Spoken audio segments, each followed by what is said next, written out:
dia tonga soa atao amin'ny fandaharana zany forêt santé aty Canada indray ianao. Ny ho resantsika anio zany a dia ilay aretina malaza dia malaza amin'izao fotoana izao dia ny coronavirus izany. Efa niresahako teto a tamin'ny tapany voalohany zany a hoe ohatraohatry ny ahoana ny fisehoan'izany coronavirus izany a, ary inona zany a ny fitandremana izay tokony atao amin'ny zany karazana aretina izany. Ny azoko lazaina angamba zany a dia ny hoe averiko eto indray mandeha zany hoe ohatraohatry ny ahoana ny fisehoan'izany coronavirus izany. Izany hoe voan'ny sery zany a ny olona anankiray a ary mikoaka dia sepotra dia somary marary tenda dia arahan'ny areti-kibo sy ny fivalanana zany a izay zavatra rehetrarehetra izay a, ary dia misy ihany koa ny hafaninana zany fanina ilay olona ary dia mety tsy hatsary tena mihitsy ary mety tsy hay andeha. Izay zany a no fomba fisehoan'ny coronavirus ary ny maripana izay miakatra ambony dia ambony. Rehefa maheno an'izay karazana hoe symptôme zay zany ianao a dia tokony anatona aingana dia aingana zany a ny dokotera. Any Madagasikara moa zany a efa misy ny fepetra rehetra izay atolotry ny ministeran'ny fahasalamana ny momban'izay a, dia anjaranao zany a ny manatona ny tompon'andraikitra rehefa maheno an'izay karazana fambara izay. Ny zavatra izay atoroko eto zany a dia ny hoe ny fiomanana sy ny fitandremana ara-toetsaina, ara-batana ary ara-panahy zany manoloana an'io karazana aretina io, satria dia miteraka savorovoro betsaka mihitsy zany izy io a, indrindrandrindra aty Canada amin'izao fotoana izao a, ary amin'ireo tany vaventy maro dia maro, satria dia efa manomboka mitatra dia mitatra zany a ny valana aretina amin'izao fotoana izao, ka dia efa manomboka manidy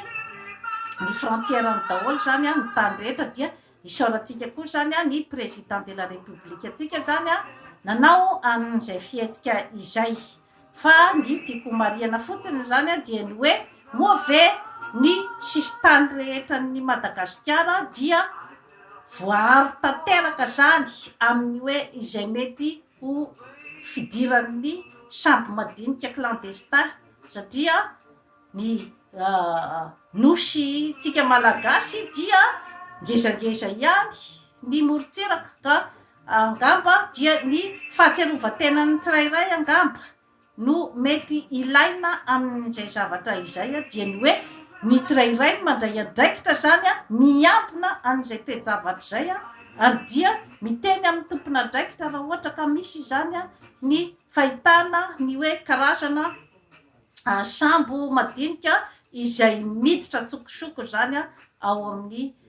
tantsika ao Madagasikara. Iny zany aloha ny efa zava-dehibe zany a, iny lafiny anankiray iny a, ny hoe voaro zany a ny sisitany, satria mantsy a mahazava-dehibe an'izay zany a dia ny hoe ahoana raha ohatra ka tafiditra ao tokoa zany epidemia zany, ahoana ny fomba anoheran'ny malagasy an'izay karazana aretina rehetra izay, ampy daholo ve ny fitaovana hoentina misoroka hoentina miatrika an'izany aretina izany, satria dia aty Canada ohatra zao a dia efa vonona daholo ny fitaovana rehetrarehetra. Raha ohatra hoe misy ny olona zany a izay hoe tratran'ilay virus, dia ny vadin'ny prime ministre canadiana Justin Trudeau zao a no efa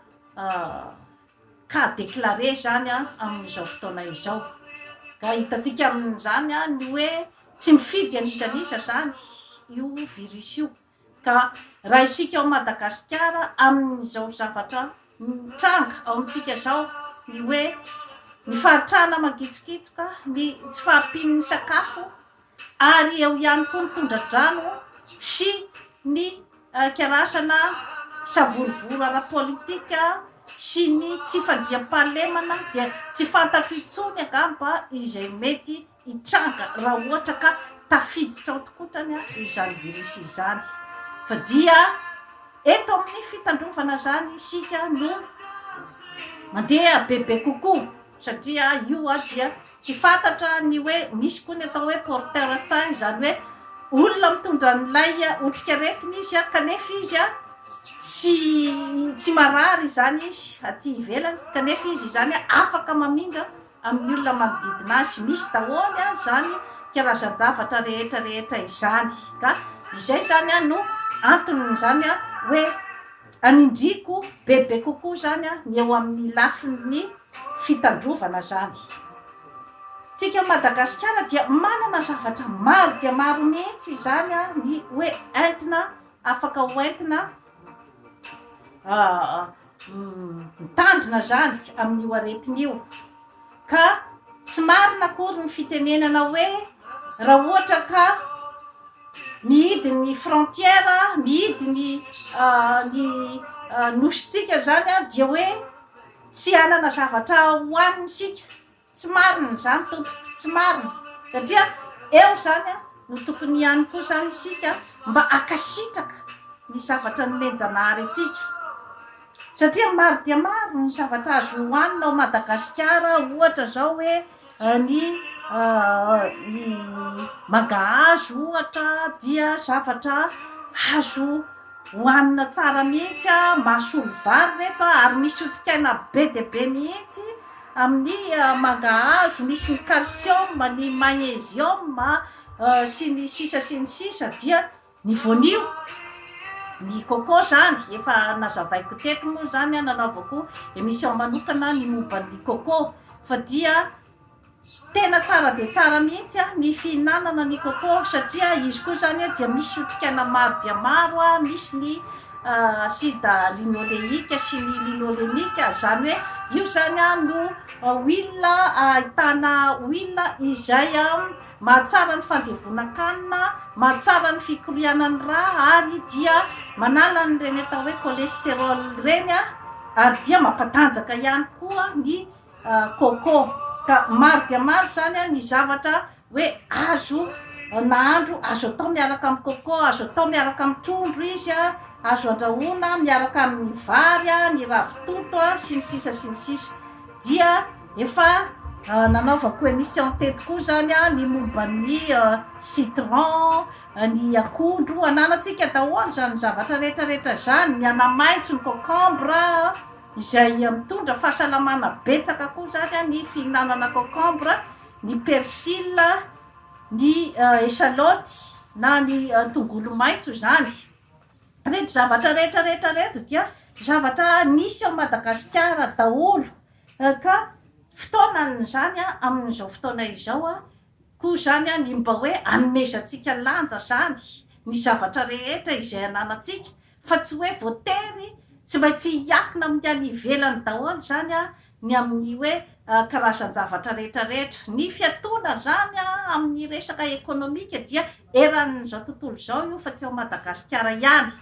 ka eo zany no tokony hoe koa zany anararotantsika zany mijery akaiky zany ny zavatra rehetrarehetra izay possibilité afaka ataotsika amin'ny fampandrosoana ny firenena, satria ao anatin'ny fotoan-tsarotra no tokony isy ny hoe karazana hoe firaisan-kinan'ny firenena anankiray zany mba entiny hiavitra. Ka reto zao dia misy zavatra betsaka izay azo hoanina ao Madagasikara toy ny curcuma. Efa nataoko fandaharana teto koa ny momba ny curcuma, fa dia misoroka aretina maro be koa ny curcuma toy ny fitaovam-pandevonan-kanina zany dia manome ihany koa zany izy ny hoe karazana faranitan-tsaina ny fihinanana curcuma ary mampatanjaka ihany koa. Reto ny girofle, ananatsika maro ny girofle dia afaka atao episy miaraka amin'ny sakafo, fa manala ihany koa zany ny karazana bakteria sy ny virus ao amin'ny tenantsika olombelona ny girofle ary l'huile essentielle du girofle koa dia afaka ihany koa zany hoe atao anatin'ny vera zany dia ionkomoana dia efa miaro ihany koa ny ao amin'ny ativava sy ny taovam-pisepona zany zavatra rehetrarehetra izany dia ny sakamalao sy ny tongolo gasy efa nasehoko teto ny fomba fanaovana azy zany tamin'ny hoe fiarovana amin'ny resaka pesta zany ka mitovitovy ihany satria ny pesta moa zany izy de tena hoe bakteria ny pesta fa ity zany virus nefa mitovy ihany ny hoe fiasan'reto karazan-tsakafo ireto satria Hippocrate dia miteny hoe que l'aliment soit ton remède. Hippocrate dia izy no raibe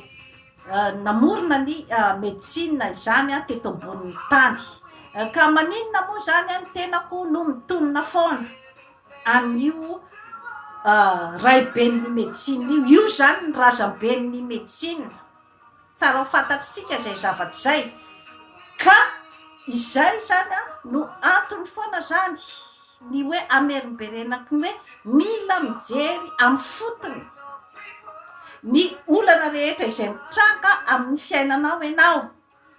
vao afaka amahany olana tsy verimberina intsony efa lazaiko foana zay zavatra zay eto amin'ny fandarana zany forêt santé ary dia hidirako ihany koa ny hoe fanorenana fotony ao amin'ny firenena iray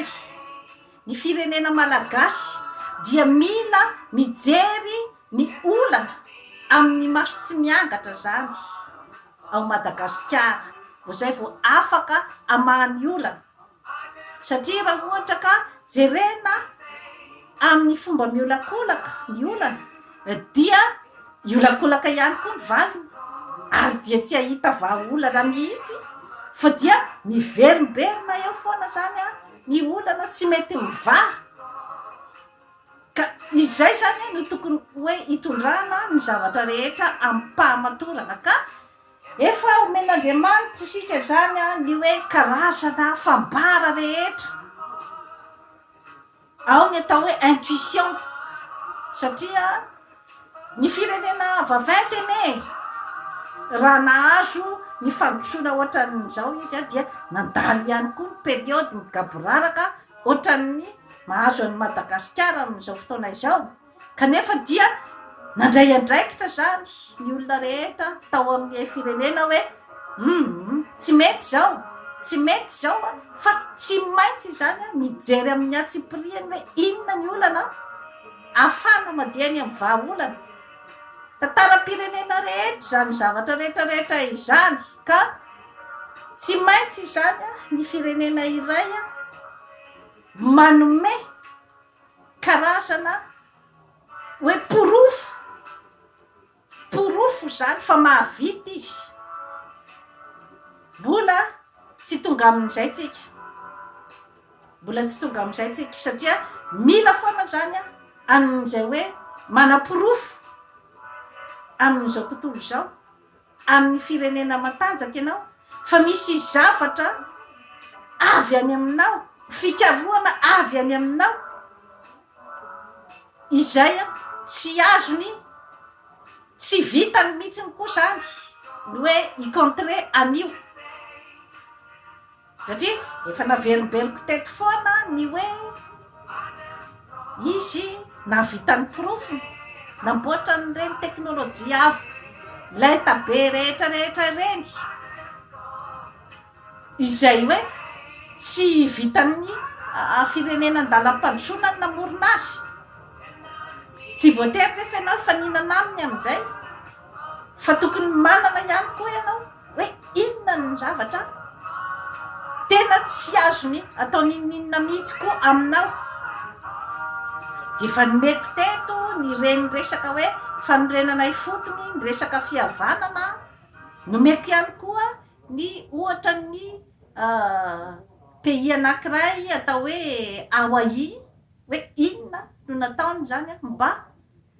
atongafany a amin'izany atao hoe fiandrianam-pirenena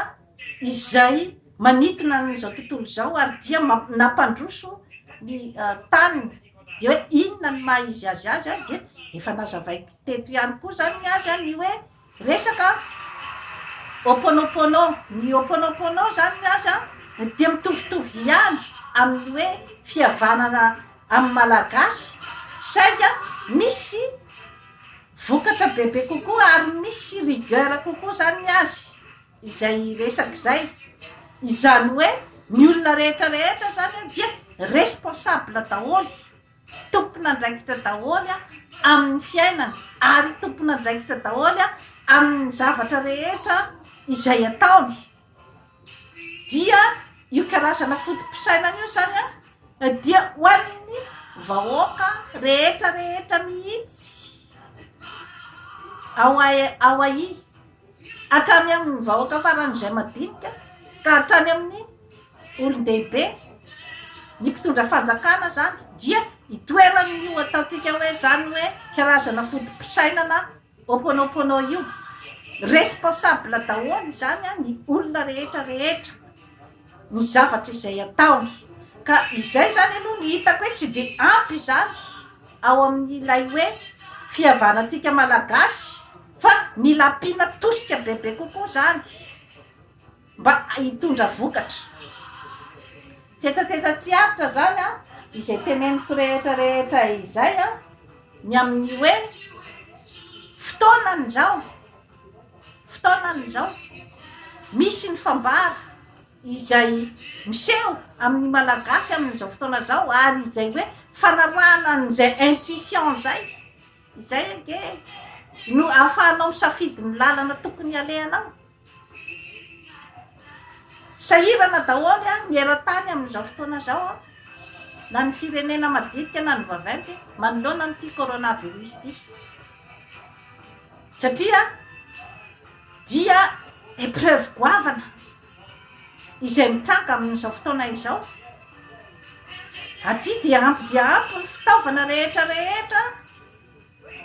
izay entina hitsabo an'io kanefa dia mbola betsaka ny maty fanontaniana mipetraka zay inona marina zany io zavatra io dia ny fahaizanao zany a ny hoe manana ny karazana défense immunitaire na ny fahatanjahan'ny fiarovana ao aminao zany ka isika dia manana zavatra maro dia maro mihitsy zany ao Madagasikara araky ny efa nitany saiko rehetra teo zay dia tsy adino ihany koa ny misotro rano isan'andro 2 litatra isan'andro ary tokony hafanaina ampampitrahana foana zany a raha ohatra ka hoe rano amin'ny robinet zany no alainao a dia tokony ho ampampitrahana foana zany a alohan'ny isotroana azy dia misy ihany koa zany a efa nazavaiko teto a ny hoe resaka moringa izay hitany Madagasikara koa zany a ity karazan-javatra ity a izay misy otrikaina maro dia maro koa zany afaka daholy zany zavatra rehetrarehetra izany a hoentinao miaro tena anamafisanao ny hery fiarovana ao aminao zany dia manana ihany koa tsika ny huile essentielle izay efa nazavaiko teto a ny momba ny mandravasarotra fa ity zany a dia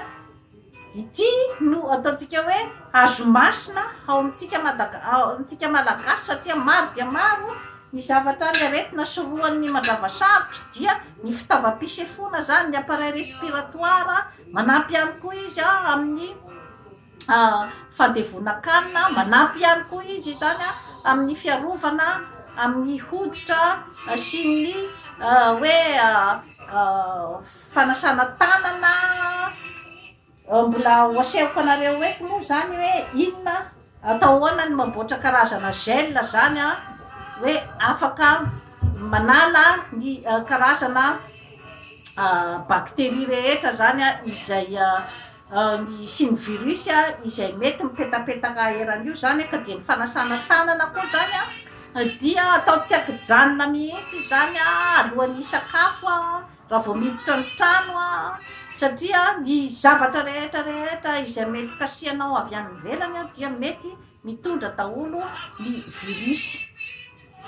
Dia eo ihany koa ny voanjo, manana koa zany tsika ny voanjo any Madagasikara izay mitondra otrikaina maro dia maro rehefa nazavaiko teto daholo a hoe inona sinona daholo ny zavatra aintin'ny voanjo. Dia misy ihany koa ny huile essentielle ihany koa, ny ravitsara ihany koa amidy ato amin'ny Jean Forêt Santé daholo ireto karazan-javatra rehetrarehetra reto ka afaka miditra ianao amin'ny Facebook ny Jean Forêt Santé. Dia azavaiko anao eto zany hoe atao ahoana zany ny mamboatra karazana gel fanasana tanana zany, vita amin'ny méthode natoraly izy io zany izay afaka anampy anao anala ny karazana zany hoe virus izay mety mipetapetaka amin'ny tananao zany. Dia inasina daholo ny zavatra ilaina amin'izany dia mandray zany tsika ny hoe ny aloès dia mandray raviny anankiray amin'ny aloès zany tsika, dia alaina ny odiny zany dia ilay karazana gel ao anatiny zany no atao anaty rano. Rehefa hita zany hoe mahazo an'ilay gel zany ohatraohatran'izao zany ny paozin'ny gel, ohatran'izao ny paozin'ny gel rehefa avy nalaina tato amin'ny vahona zany, dia atao anatin'ny rano tapaky ny vera, dia alona eo amin'ny 15 minutes eo zany ilay gel. Dia mandray zany tsika ny fanatatavanana, dia atao amin'ny tasy iray zany, dia alaina zany ny aloès izay nalaina ny tao anatiny zany dia atao eto amin'ny fanatatavanana zany.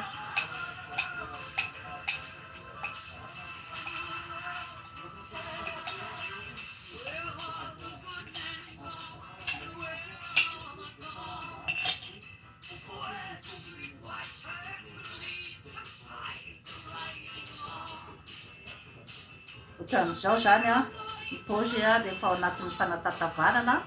dia tatavanana ohatran'izao zany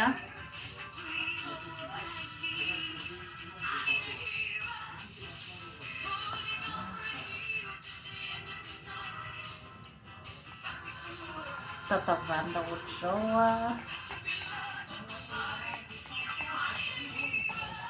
mba azahoana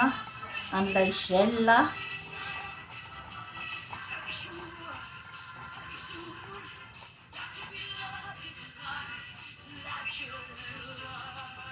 ohatran'izao zany ny paoziny, ohatran'izao. Hitantsika zao ny gel azo avy amin'ny aloès, dia tohizana hatrany zany ny fanatatavanana azy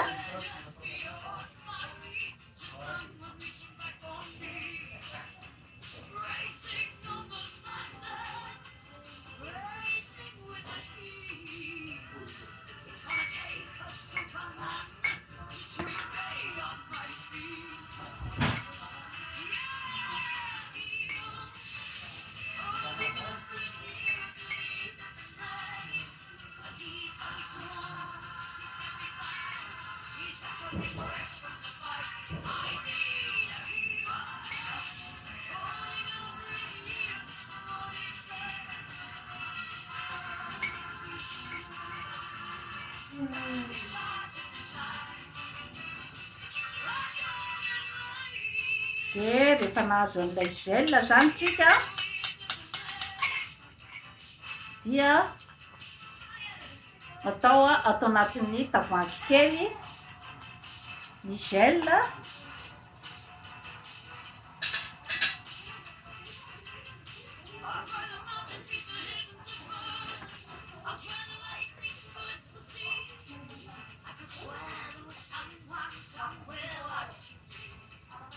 iny zany a ny gel azontsika dia maka zany tsika huile de coco izay mitsiranoka zany dia atao anatin'ny sotro lehibe, ray sotro lehibe zany.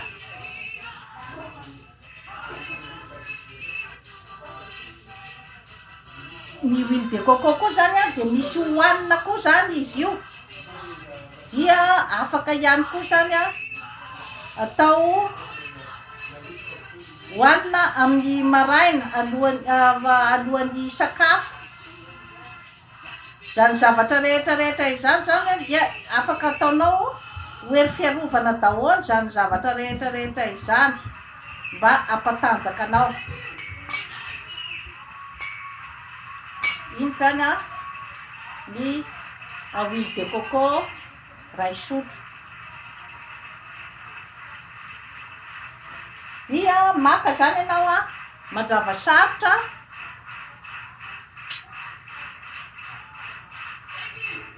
in-telony goutte zany.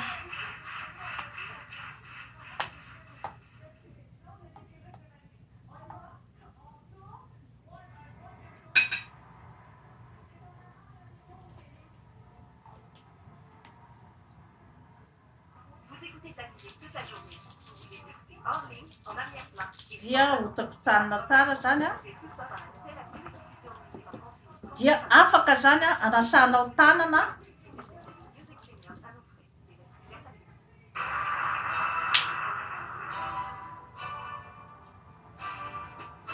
tanao,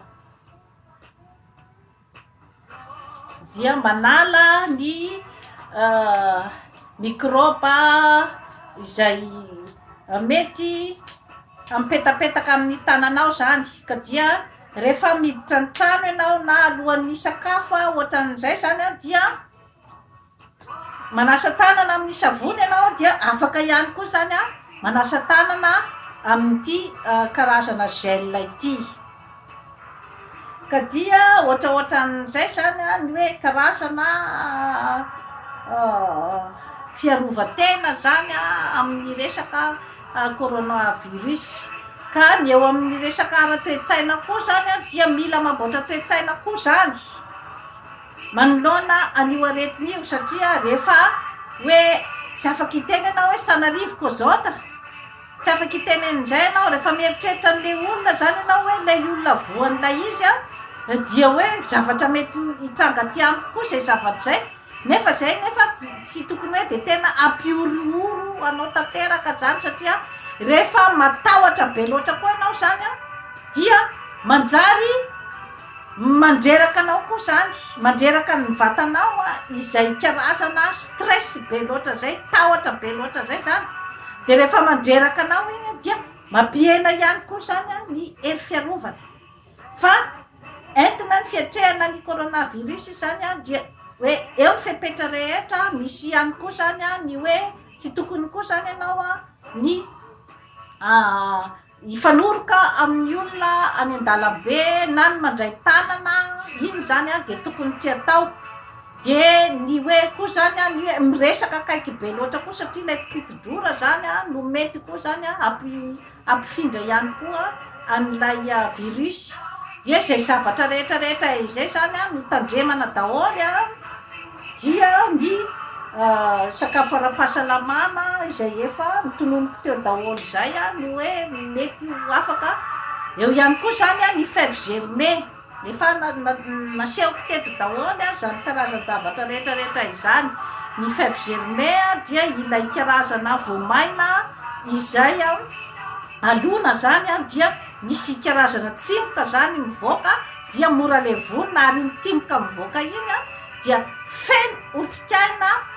be de be mihitsy, ary mora levonina, dia mampatanjaka ihany koa. Ka eo zany a isika malagasy no mba tokony hitodika bebe kokoa zany amin'ny ataontsika fitokisantena, satria raha tsy manana an'izay fitokisantena izay hoe afaka mikopa-kelatra ny sika afaka mandray karazana fanapahan-kevitra amin'ny fomba hitondrantsika ny fiainantsika zany a tsy hiakinankinana amin'ny tany vaventy zay tsy midika akory hoe tsy mila ny tany vaventy fa hoe rehefa misy zany a ny hoe circonstance mahavoatery anao tsy maintsy hoe se débrouiller amina circonstance anankiray dia tsy maintsy mikaroka zany ianao ny zavatra rehetra izay misy ao aminao reny arina gasy reny mpanjaitra malagasy reny maninona ka raha ohatra ka mividy ny zavatra vita malagasy ny mofo gasy ny zavatra mitondra fahasalamana daholo enge reny zavatra rehetra ireny satria ny mofo dipaina sy ny paty ene dia misy an'ireny atao hoe gluten ireny a be de be ny olona tsy mahazaka an'izany ataontsika hoe farine de blé zany kanefa tsy mahafantatra n'izany zavatra rehetra zany efa nataoko fandaharana teto a ny hoe resaka ohatrany ahoana zany olona tsy mahazaka gluten zany satria rehefa tsy mahazaka an'io zany a dia ilay mizizitra foana ny kibo marary foana ny vavony tsy azoazonao ny ainao a reraka foana ny olona anankiray a ary misy karazana anini tsy fahampin'ny fera zany satria tsy mandeha tsara araky ny tokony ho izy a ny taovam-pandevona-kanina eka tsaratsara kokoa zany ny hoe mba mihinana koa zany an'ireny